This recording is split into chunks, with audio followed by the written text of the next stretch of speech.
Now, with Draya Michele, she is the antithesis of a toxic female in 2020. There's a reason why she went from being engaged to be married to being single. Because with the mindset of accepting being in toxic relationships, enjoying being in toxic relationships, she is going to be a real man repellent.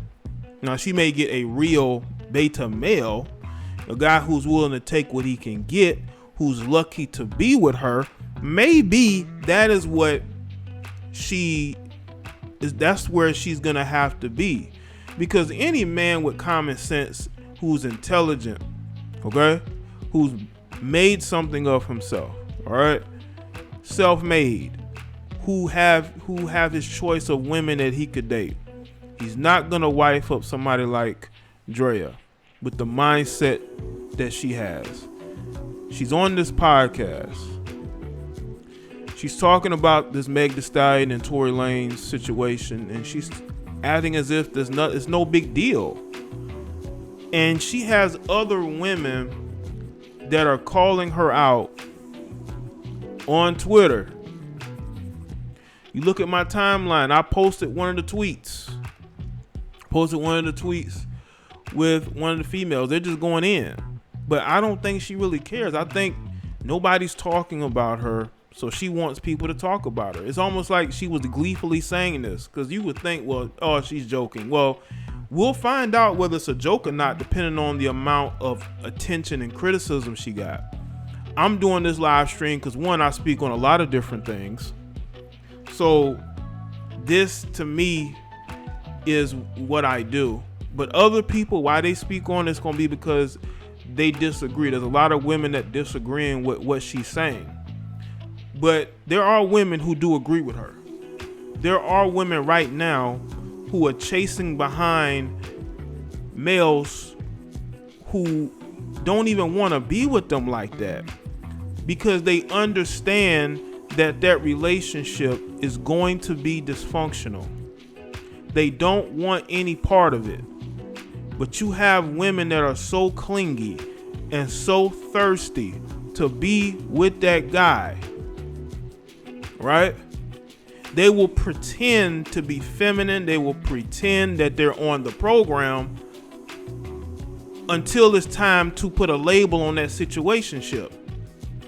And when that guy does not want to do that, she pulls back and goes crazy. But you have to understand, you accepted it when you got involved with that particular person. Now all of a sudden, you are catching a complete fit. But it's almost like a repeated cycle, because that guy continues to take you back. Because he's dysfunctional too.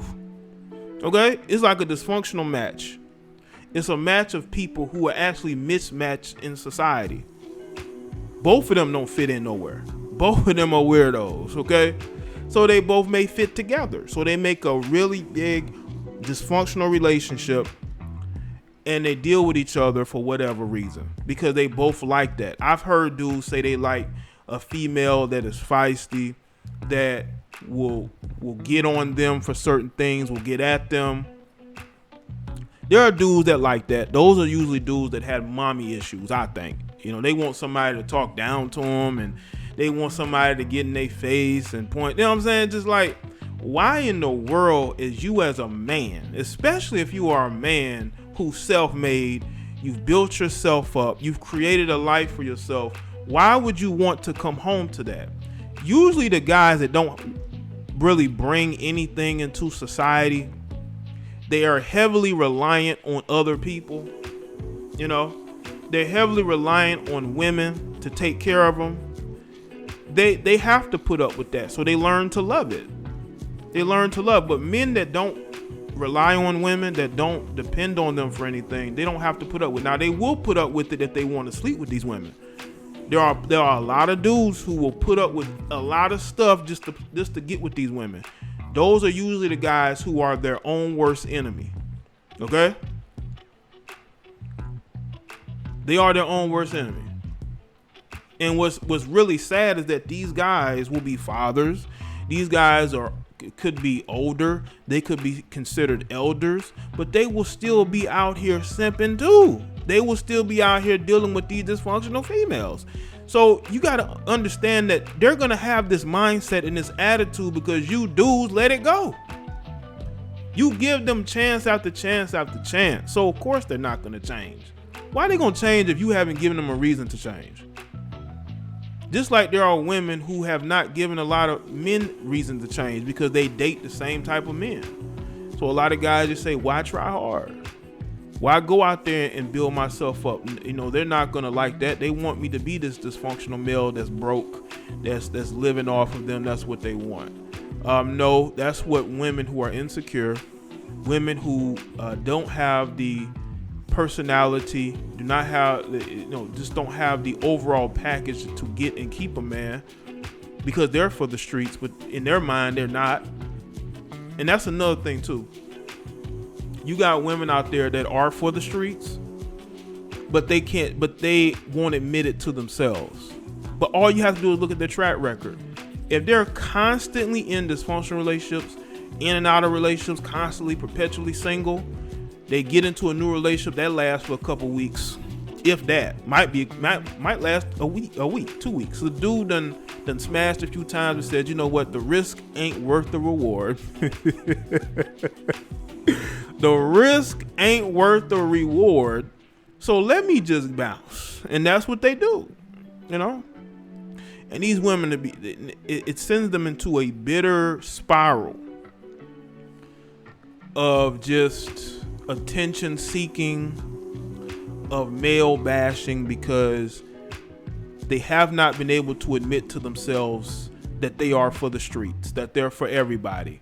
They think that they're like the other women who could actually get a man and keep a man, who actually have qualities that they don't have. They think that by having a college diploma and being religious, that they have something to offer a man. You're going to need more than that. You're going to need more than a diploma. You're going to need more than religion, and you're going to need more than just looking good in order to be able to have a drama-free, successful relationship. I'm not saying that you're not going to have issues. Every relationship is going to have issues. But for all your relationships to be like that, every dude you with is putting hands on you, you have to really take the time to get to know a guy before you hop into a relationship with him.